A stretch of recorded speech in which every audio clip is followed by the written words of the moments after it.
Shady ways people have acted once they found out that I have a little bit of a following. Okay, the first one is actually quite diabolical. A few months ago, one of my story times gotten viral, and I was talking about like a friend that like just did me wrong. And one of my friends reached out to me and really wanted to know who I was talking about, so I told her like, duh, I'm not gonna like keep tea in, the fuck. Mind you, I thought this was a friend I could trust, okay? So she texted me and she's like, oh, who's this story about? I told her, right? So after I told her who it was about, she basically resent me that same video that she already asked, who's this video about?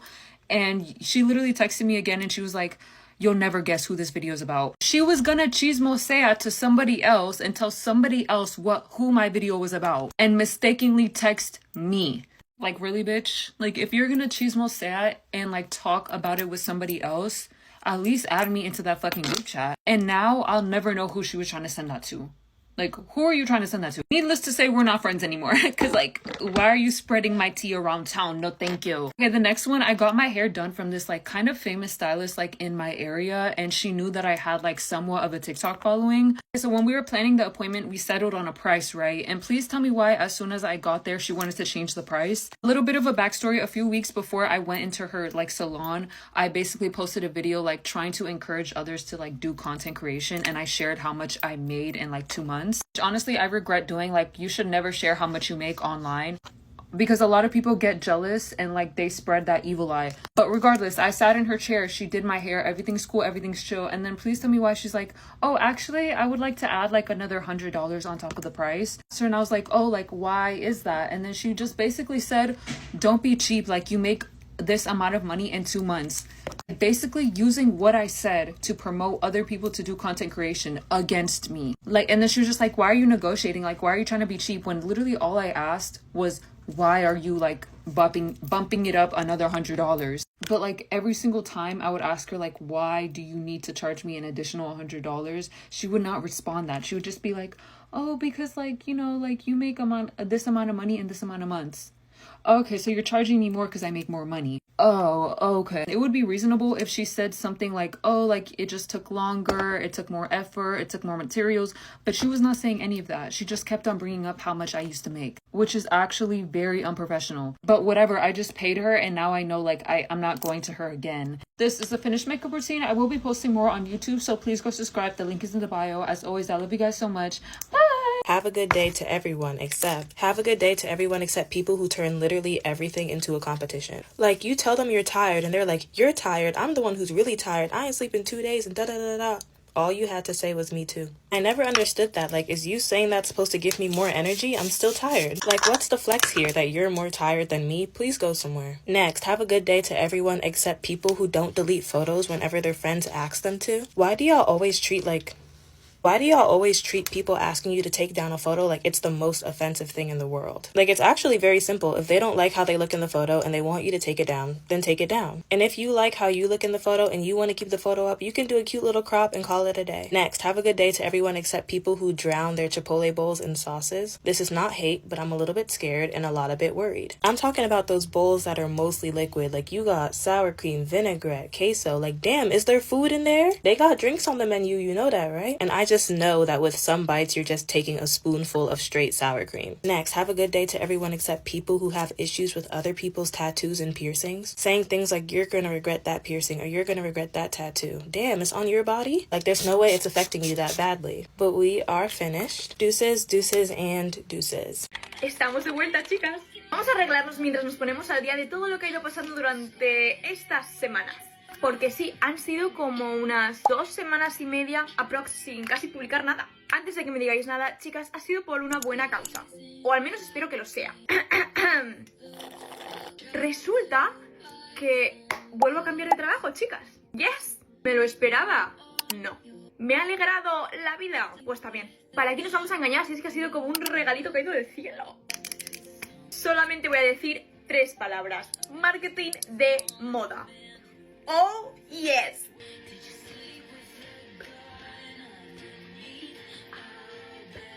La verdad es que yo no busqué la oportunidad, simplemente como que la oportunidad me encontró a mí. Y me acuerdo un montón de esa frase de Kendall Jenner de I don't chase, I attract. Yes, yes. Cuando trabajas y das como pequeños pasos en dirección a lo que quieres ir consiguiendo, las cosas te van llegando solas. Sinceramente tuve como un momento de wow. Entonces, claro, se me juntaron unas semanas un poco complicadas porque según me llegó la oferta, yo tenía que pasar una prueba. He visto lo visto, la pasé. Pero me llevó lo suyo hacerla bien porque quería destacar. Entonces fue como, Andrea, saca tu parte más creativa para que tu propuesta, tu informe destaque. Empiezo en un par de días y la verdad es que estoy súper emocionada porque es como otro cambio en mi vida. Hemos empezado el 2025 bastante fuerte, chicas. Este va a ser el segundo cambio de trabajo en un par de meses. Ha sido como, wow, todo muy deprisa, pero siento que estoy consiguiendo las cosas que me he propuesto, ¿sabéis? No sé, es como una sensación en plan de, Andrea, vas por buen camino, vas por buen camino. Pero claro, eso no ha sido lo único. Y es que, para seros sincera, he tenido unas semanas bastante caóticas. Tengo una cosa entre manos que la verdad me tiene emocionadísima y yo tengo un problema muy grande. Y es que soy una persona súper impaciente. O sea, si por mí fuera, ya lo sabríais. Pero no puedo. Así que me vais a permitir que os mantenga con un poquito de hype. Pero os prometo que merecerá la pena. Entonces, claro, entre el cambio de trabajo y lo que eso supone, todas las gestiones, todo por lo que tienes que pasar, que la verdad no es nada agradable. If you know, you know. Dejar un trabajo siempre es complicado. Entre eso, las otras cosas en las que estoy trabajando y también unos cuantos días de desconexión y de relax, como de, Andrea, interioriza todo, organízate otra vez tu vida y tira para adelante. Pues claro, han sido unas semanas de sinceramente no grabar. He estado leyendo, he estado descansando, gestionando un montón de cosas y aquí estamos hoy, chicas. Sentada frente a la ventana y haciendo un Get Ready With Me. Y la verdad os lo quería contar porque muchas de vosotras me habéis escrito en plan, tal, Andrea, ¿estás bien? Llevas muchísimo tiempo sin publicar. Y yo, sí, tal, chicas, o sea, simplemente necesitaba también un tiempo como para procesar todo lo que estaba pasando, organizarme y descansar un poco, la verdad. Pero os lo agradezco muchísimo porque es que sois súper monas conmigo y estabais siempre súper pendientes si estaba todo bien, si me pasaba algo. Never have to be alone, I love you and that's all I really know. Ahora me estoy arreglando porque me voy a comer con una amiga de mi anterior trabajo que ya dejó de ser compañera de trabajo para convertirse en mi amiga. Así que como tengo un par de días libres, digo, tal, pues me acerco y comemos juntas y nos ponemos al día. No os voy a mentir, también os lo quería decir y aunque muchas amigas mías me han dicho, Andrea, tal, no le des importancia, tampoco puedo como evitarlo del todo. Y es que desde que subí este vídeo de aquí no he parado de ver vídeos súper similares y ha sido como, bueno, supongo que por un lado algo bien estaría haciendo, ¿no? Porque eso significa que gusta mi contenido y que, pues eso, ¿no? Pero por otro lado también es un poco frustrante, en plan de, pensaba hacerlo como mi seña de identidad, este tipo de vídeos, este tipo de intros, ¿sabéis? Y ahora ha sido como, ¿qué seña de identidad si ya lo está haciendo muchísima gente? Pero bueno, como dicen mis amigas, intento como no darle demasiada importancia, pero en el fondo es como, joder, me curro algo y luego no paro de verlo por todo internet. Pero bueno, no pasa nada, supongo que eso, algo estaré haciendo bien y ha gustado ese tipo de intro, porque es que la verdad es que funciona. Pero bueno, eso es, pero os lo quería decir porque ha sido como, también me ha desmotivado un poco, ¿no? En plan de algo que quería hacer como mío, de repente no paro de verlo, entonces eso siento como que deja de ser mío. No sé si me explico, ¿sabéis? Tengo muchas más ideas en el tintero, así que espero que os gusten porque es que quiero encontrar como mi seña de identidad y decir, con 2 segundos de vídeo, esta es Andrea, ¿sabéis? No sé, quizás es algo con lo que estoy obsesionada, pero siento que quiero que sea así. Y ya estamos más que listas. Ahora vamos a vestirnos, que también voy a grabar un vídeo. Y nada, chicas, estamos de vuelta. Que tengáis un muy buen día.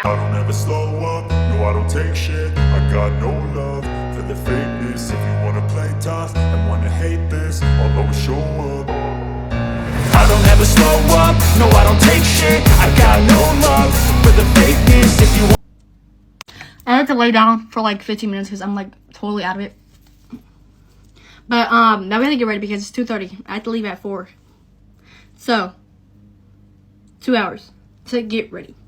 Okay, I'm gonna be naming things that I did weirdly as a child, and can y'all tell me if y'all did any of these things, because I don't want to be alone. Okay, so when I was a child, when I used to go to the bathroom, I used to hide behind things because I was really scared, and I would be like this.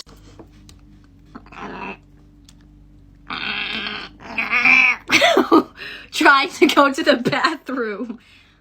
I don't want to watch anyone watching me. When I was little, I used to like reminisce. Still a couple months ago, I would like lay in my bed and be like, okay, Five Nights at Freddy's is gonna come into my room at any second, and I just stay still and go to sleep, or they're gonna get me and my family. And I used to go check on my family and stuff to make sure that they did not get them. They didn't. Is that weird? Was that a weird child? I don't know. I think When I was also little, I had like this imaginary friend. Do y'all remember Benji and the ink machine? I used to like pretend that he was my best friend, like my imaginary friend, and I'll go to my mom and be like, "Mommy, look, this is Benji the ink machine, mommy, mommy!" And she'd be like, what is that?" And then I finally showed her a picture, and she was like, "No, that's demonic, get out." I would ride motorcycles and like shoot guns with my uncles and stuff when I was little. So this one time, I accidentally shot the gun while he was picking up something. Just to say, that day wasn't a very wise decision nor a good day. Also, when I was little, I thought if you would kiss someone that you would get. And so I kissed this little boy. His name was Carson, and I still remember him. And I was like, oh my gosh, and I came home to my mom, and I was like, "Mommy, I'm sorry." And she was like, "What did you do?" I was like, "I kissed this guy named Carson." And then she made me have like a whole meeting with his mom and dad. And this is not like a weird like thing that I did as a child. It was actually kind of sweet. I had to do this presentation where like a whole bunch of like, we were in the library and a whole bunch of kids were there, and we had to dress up as someone. I dressed up as Helen Keller, the death girl. And I had like an airplane or like a spaceship and everything. And I remember this one time, this girl named Isis, she came over and tried to knock it down. And Carson stepped up and was like, not Isis, this other little boy. And he was like, "You're not finna touch my girlfriend's stuff." Yeah, that's what I thought. You better stand up for me. And also, when I was a little girl, well, I like kind of still to this day, like when I would hear the word saying God is around you, like he's near you 24/7, like he's beside you, I would always be like, "Hey God." Or like when they would say there's like angels all around you and watching you, I'd be like, "Hey guys, hey." Like I still do that to this day. So it's like not really something I used to do. It's not really weird either, but I still do that to this day. Not another weird thing, but like when my sister was like really, really like a baby, not like really like a baby, but like really little, I used to, when she was asleep, I used to like pick her up and just like hold her and like rock her. Maybe that's a little bit weird. Maybe that's sweet. It could go different ways. When I was little, I was obsessed with Monster High dolls, and my mom didn't like them because they're like monsters and whatever. She don't me into that as a little kid. But I remember this one time I was with my grandma, and we were in Ohio. I think I was like 9 years old, and she was like, "You want to go get a Monster High doll from Five and Below?" I was like, "Yes, I do. I do." Later, I came home with the whole Monster High outfit. Hair done, nails done, toes done, shoes on, outfit completed, makeup, hair completed. I was feeling like a superstar. And I told everyone, I am Monster High. Also, another little thing that I did when I was little, and I feel like maybe a lot of people do this, I used to pretend like I was a vampire. I would go up to little kids and I'd be like,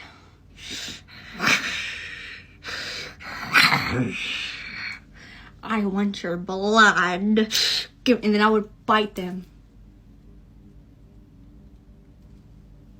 I don't know.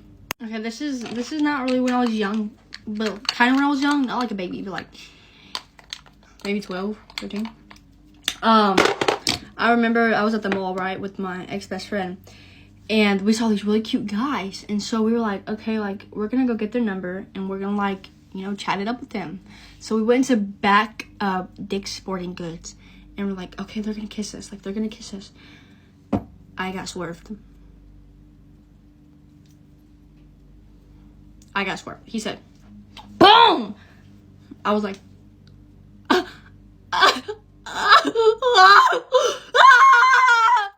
Till this day, my mom still runs around the house hiding in the pitch black to scare us when we go to the kitchen. So what she would do is like, she'll be like, "Rah!" Come out of nowhere, right? And then me and my sister would run to my room, and she would be like, "I'm gonna hide and I'm gonna get y'all." And she'll be like, "Where are you? Where are you?"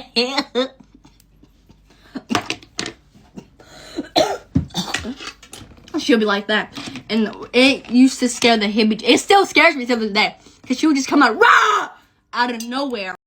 Breaking news. The future is here, and it looks bright.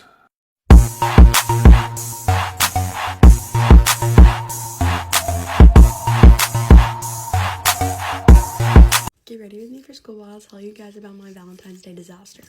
Okay, so I wanted to give these situations some time to de-escalate. So I thought okay, so obviously this takes place on Valentine's Day, and this involves the same kid that got me suspended, or like that I was with when I still happened to get suspended because I let him into the school.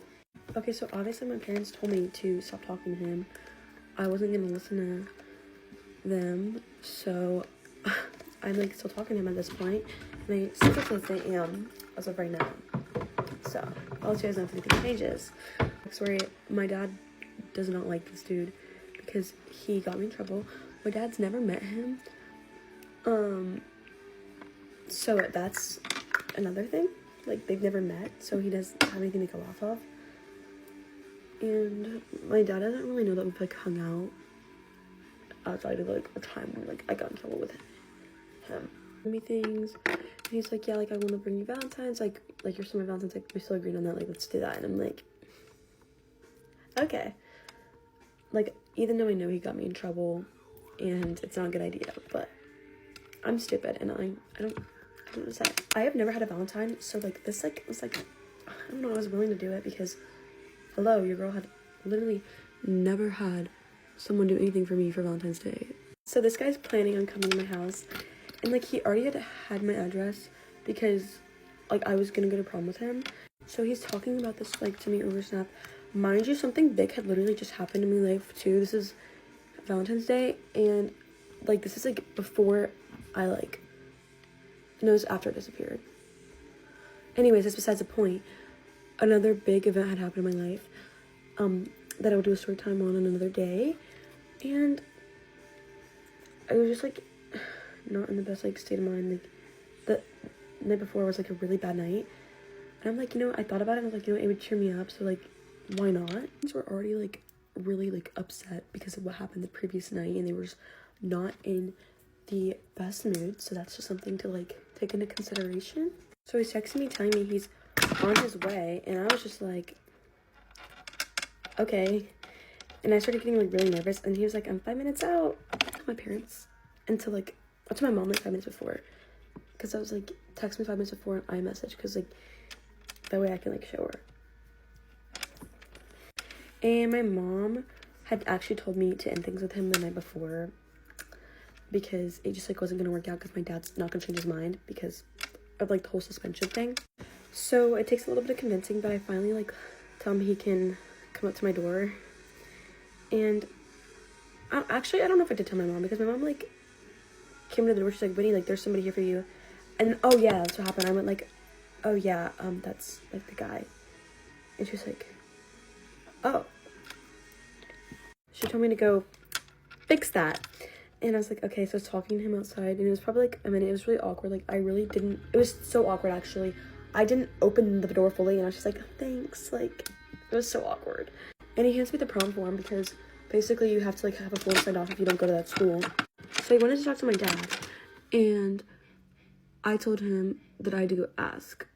And I went downstairs and I went and asked my dad, and I was like, Dad, like he wants to talk to you and like apologize. And my dad was like, you do not want me to talk to him right now. I will release all my anger out on him. Note taken. My dad talked to me after that, and he was like, this kid's a fucking stalker. He better never come to our house again uninvited. And my mom was like, I thought that was a sweet gesture. But basically, my dad told me to ghost him and tell him to never come back to this house. And my mother told me to politely end things with him. And I haven't done either, so have a great day.